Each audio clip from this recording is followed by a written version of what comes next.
Bonjour à tous, aujourd'hui nous recevons Christophe Janvier. Bonjour Christophe Janvier. Bonjour. Vous êtes le premier adjoint de Lisieux mais aussi membre de l'association Synergie Citoyen. Alors je vais dire une émanation de Synergie et Avenir, le groupe indépendant au Grand Lyon, même si peut-être vous pourrez le contester, qui regroupe une trentaine de maires de la métropole.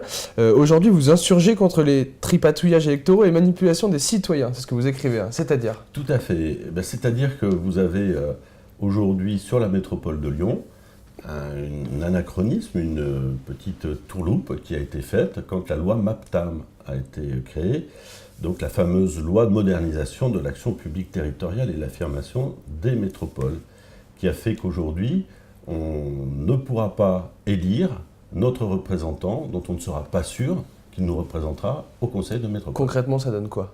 Concrètement, ça donne que, à aujourd'hui, quand on a élu les conseillers métropolitains au suffrage universel, sur des listes des candidats qui étaient issus de chaque commune, il y avait une commune, un fléchage, on savait qui nous représentait. Il y a des petites flèches sur les candidats qui allaient être présents à la métropole. Demain, toujours suffrage universel, pas de souci, ce sera toujours direct, mais ce sera sur des listes issues des circonscriptions métropolitaines. Ça veut dire ça devient plus complexe déjà. C'est déjà, là il faut prendre un petit cachet d'aspirine, on va reprendre, ça veut dire qu'aujourd'hui vous avez 14 circonscriptions. Sur ces 14 circonscriptions, on a décrété qu'en fonction de la démographie, il y aurait un certain nombre de représentants. Donc il y aura un nombre de représentants. Donc les villes comme Lyon, où il y a beaucoup d'habitants, auront plus de représentants que les petites villes. Par exemple, la circonscription M, qui regroupe 24 communes, aura 14 sièges.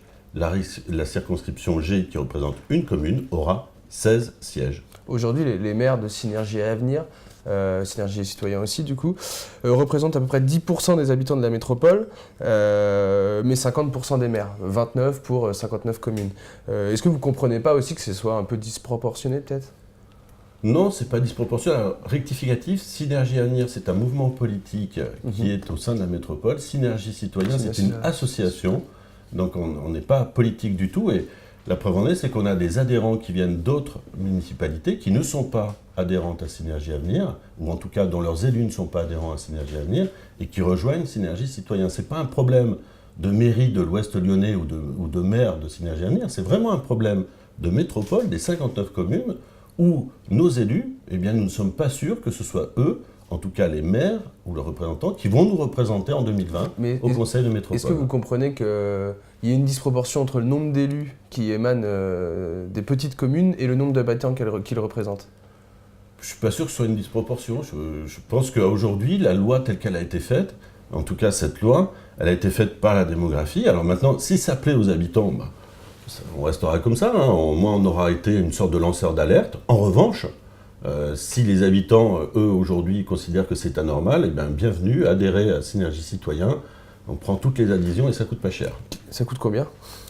2 adhérents pour les citoyens qui sont ou sans emploi ou étudiants ou retraités, 10 € pour les autres. Et les élus, on leur demande un peu plus cher, c'est 15 €. Quelles actions vous allez mener désormais ? Qu'est-ce que vous voulez faire ? Du lobbying auprès des institutions, auprès des députés ? Alors, tout à fait, il y a plusieurs actions qui sont menées, notamment par notre président Marc Rivel, qui lui, donc, en tant que politique, va agir au sein de l'Assemblée nationale et au sein du Sénat, avec un juriste qui est spécialisé et qui, lui, va essayer donc de détripatouiller le tripatouillage. Et la deuxième action, c'est nous, Synergie Citoyen, où on va interroger les candidats aux législatives pour leur demander s'ils reviennent ou pas sur cette loi. Bon, on va pas se voiler la face, le groupe Synergie et Avenir, vous avez dit que Marc Rivel fait partie aussi de Synergie Citoyen, Marc Rivel fait aussi partie de Synergie et Avenir. Vous avez aidé Gérard Collomb à être élu au Grand Lyon. Est-ce que ça signe aussi la fin de ce pacte entre les élus du Nord, de l'Ouest lyonnais et Gérard Collomb ? Je vais vous dire, interroger Marc Rivel. Vous n'êtes pas capable de nous renseigner sur ce point-là ? Absolument pas.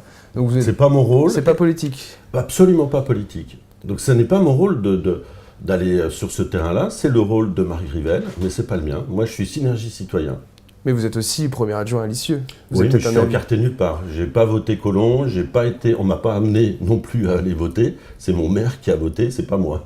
Et du coup, il va y avoir des candidats qui seront les nouveaux députés sur toutes ces circonscriptions. Oui. Vous allez faire aussi du lobbying auprès de ces gens-là ?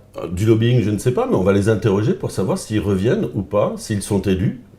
Est-ce qu'ils vont revenir ou pas sur cette loi ? Donc vous ferez savoir que telle personne n'est pas prêt à revenir sur cette loi ou est prêt à le faire ? Oui, bien sûr, oui. C'est l'objectif. Bien sûr.